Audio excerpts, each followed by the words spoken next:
Hello बच्चों, आज फिर आपकी ममता मैम आपके सामने है। बच्चों, आज मैं आपको क्लास 10th की केमिस्ट्री का इम्पॉर्टेंट सेक्शन बता रही हूँ। ठीक है, एग्ज़ाम देने जाने से पहले आप उनको पक्का देख के जाइएगा। ठीक है, तो मैं फटाफट आपको शॉर्ट में बताऊँगी कि क्या क्या इंपॉर्टेंट है। आप सभी अपनी एनसीईआरटी खोल लीजिए फटाफट और फिर मैं आपको बताती हूँ।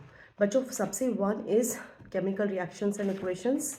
आप अपनी बुक खोलिए और उसमें मैं आपको इम्पॉर्टेंट सेक्शन बता देती हूँ कि कौन सा ज़्यादा किस टाइप का क्वेश्चन सबसे ज़्यादा आते हैं। एक तो बेटा पेज नंबर 9 में आपकी लेड नाइट्रेट की एक इक्वेशन होगी, उसको अच्छे से याद करके जाइएगा, उसकी प्रैक्टिस कीजिएगा। ठीक है, बिना देखे लिखने की प्रैक्टिस। ठीक है, आयरन वाली इक्वेशन, फेरस सल्फेट वाली, page number 8, very important. Double displacement या प्रेसिपिटेशन रिएक्शन से रिलेटेड क्वेश्चन ज़्यादा आते हैं बच्चों। Neutralisation reaction also important. Rancidity, corrosion में से मतलब नॉट दैट मच इम्पॉर्टेंट, क्योंकि ऐसे टॉपिक्स थोड़ा कम पूछे जाते हैं। ठीक है, नेक्स्ट चैप्टर में आ जाइए। Chapter number 2, acid base and salt. ठीक है, बेसिक डेफिनेशंस आपको पता होने चाहिए कि एसिड की क्या है ना, एंड बेस की क्या डेफिनेशन है।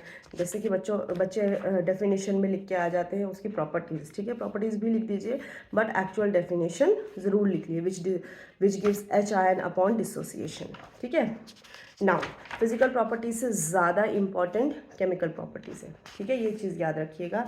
चैप्टर नंबर 2 में बच्चों आप अपनी बुक खोलिए, उसमें मैं आपको बताती हूँ कि ज़्यादा किस टाइप के क्वेश्चन आते हैं।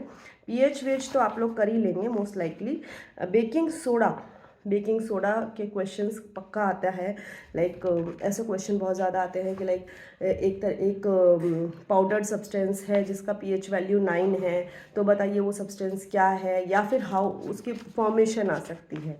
And yes, plaster of Paris है इम्पॉर्टेंट, और सबसे ज़्यादा इम्पॉर्टेंट है आपका एनहाइड्रस और क्रिस्टल फॉर्मेशन। उसको आप ज़रूर एक बार पढ़ के जाइएगा। ठीक है, now move on to next chapter, metals and non metals. Metal and non metal में वही आप अपने इक्वेशंस तो खैर ध्यान रखेंगे। रिएक्टिविटी सीरीज बच्चों बहुत अच्छे से याद कर लीजिएगा, क्योंकि अगर कोई क्वेश्चन आउट ऑफ सिलेबस आता है और अगर आपको रिएक्टिविटी सीरीज याद है तो आपको एटलीस्ट ये तो पता होगा कि ये वाला जो एलिमेंट है ये ज़्यादा रिएक्टिव है, ये लेस रिएक्टिव है, तो आप अपनी डिस्प्लेसमेंट रिएक्शन को इजीली कर सकते हैं। ठीक है, तो पेज नंबर 45 पे रिएक्टिविटी सीरीज है, पक्का अच्छे से करके जाइएगा। ठीक है, now electron dot structure in page number 48। इसके अलावा भी इलेक्ट्रॉन डॉट स्ट्रक्चर कीजिएगा, मीथेन का बहुत इंपॉर्टेंट है, अमोनिया का करके जाइएगा। ठीक है, एक्सट्रैक्शन भी इंपॉर्टेंट है, एक्सट्रैक्शन में कैल्सिनेशन सबसे ज़्यादा इंपॉर्टेंट है। ठीक है, नाउ इलेक्ट्रोलाइटिक रिफाइनिंग, यस, ये प्रोसेस आप अच्छे से करके जाइएगा। और एक दो एक्स्ट्रा चीज़ों का, जैसे कि आपका एल्यूमिनियम की ओर है ना, बॉक्साइट, तो ऐसा आप पक्का प्रिपेयर करके जाना। ठीक है, move on to next chapter, carbon and its compound में ये जो पेज नंबर 59 पे बेटा, ये जो कार्बन के 2 पॉइंट्स लिखे हुए हैं कि कार्बन क्यों जो इलेक्ट्रॉन है अपने नियर बाय एलिमेंट से क्यों ना तो गेन कर सकता है ना लूज कर सकता है, या आप एज इट इज़ याद कर ले तो नथिंग लाइक दैट। बच्चों, कोवलेंट बॉन्ड और आयनिक बॉन्ड में डिफरेंस आता है। ठीक है, covalent compound and ionic compound to be specific, तो अच्छे से उसके डिफरेंसेस कर लीजिएगा। कोई डाउट हो तो मुझे व्हाट्सएप कीजिएगा। Now allotropes is okay not so, and catenation as such very important. और इस चैप्टर में सबसे ज़्यादा इंपॉर्टेंट है चेन, ब्रांचेज एंड रिंग।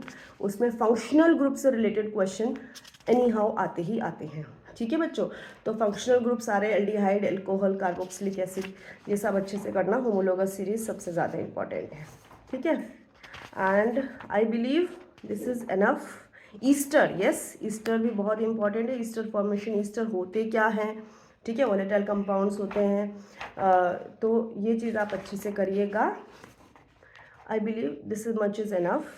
तो all the best for your exams. कोई भी डाउट हो तो आप मुझसे व्हाट्सएप पे पूछ सकते हैं। और बच्चों, शेयर कर दिया करो, कोई भी वीडियो होता है आप लाइक करें, शेयर करें, कमेंट करें, अच्छा लगता है। Thank you so much.